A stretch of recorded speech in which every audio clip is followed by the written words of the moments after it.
In the beginning, after Adam and Eve were cast out of the Garden of Eden, they began a new life in the land east of Eden. They toiled the earth, working hard to survive in a world that was no longer abundant with effortless gifts. Amidst their struggle, Eve bore two sons, Cain, the elder, and Abel, the younger. Cain was a man of the soil, a farmer who tilled the land and brought forth crops. He labored under the scorching sun, his hands calloused from working the fields. Abel, on the other hand, was a shepherd who tended to flocks. He led his sheep to green pastures, ensuring they were fed and cared for, and he delighted in the simple beauty of creation. As time passed, both sons sought to bring offerings to the Lord as a sign of their devotion. Cain, from the fruits of his harvest, brought an offering of the produce he had cultivated. Abel, however, took the firstborn of his flock, choosing the best among them and offering it with reverence and gratitude.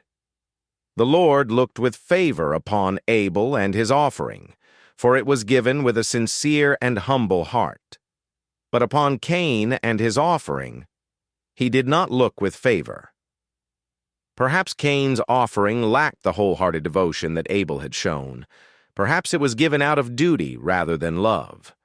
Whatever the reason, the rejection stung Cain deeply, and bitterness took root in his heart. His jealousy festered, twisting into anger and resentment. His face darkened with rage as he brooded over what he perceived as injustice.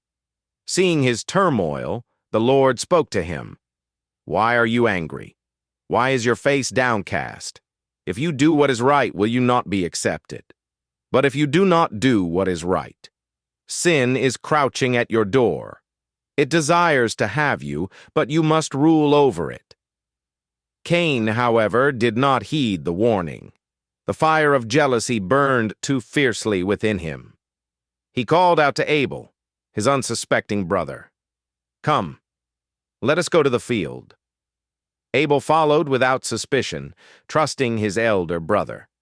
But when they reached the open land, away from the watchful eyes of their parents, Cain turned on Abel. His anger reached its boiling point, and with violent force, he struck his brother down. The ground was stained with the first human blood ever shed. Abel's body lay still, lifeless beneath the sky. The weight of what he'd done settled upon Cain, but instead of remorse, he tried to bury his guilt beneath silence. However, the Lord's voice called out to him, "Where is your brother Abel?" Cain, unwilling to confess, responded coldly, "I do not know. Am I my brother's keeper?" But the Lord knew the truth. His voice resounded with sorrow and judgment. "What have you done? Listen, your brother's blood cries out to me from the ground. Now you are under a curse and driven from the ground, which opened its mouth to receive your brother's blood from your hand. When you work the ground, it will no longer yield its crops for you. You will be a restless wanderer on the earth." The weight of the curse fell upon Cain like an unbearable burden. The land that once gave him sustenance would now refuse to bear fruit.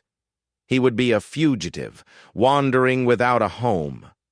The realization terrified him, and he cried out in despair, "My punishment is more than I can bear. Today you are driving me from the land, and I will be hidden from your presence. I will be a restless wanderer on the earth, and whoever finds me will kill me." But the Lord, though just in his punishment, was also merciful. He placed a mark upon Cain so that no one who found him would take vengeance upon him. Anyone who kills Cain will suffer vengeance 7 times over. And so Cain left the presence of the Lord and went to dwell in the land of Nod, east of Eden. He carried with him the burden of his sin, the memory of his brother's blood, and the knowledge that he had chosen darkness over light.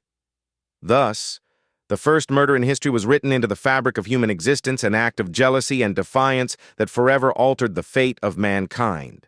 Don't for comment, like, and subscribe.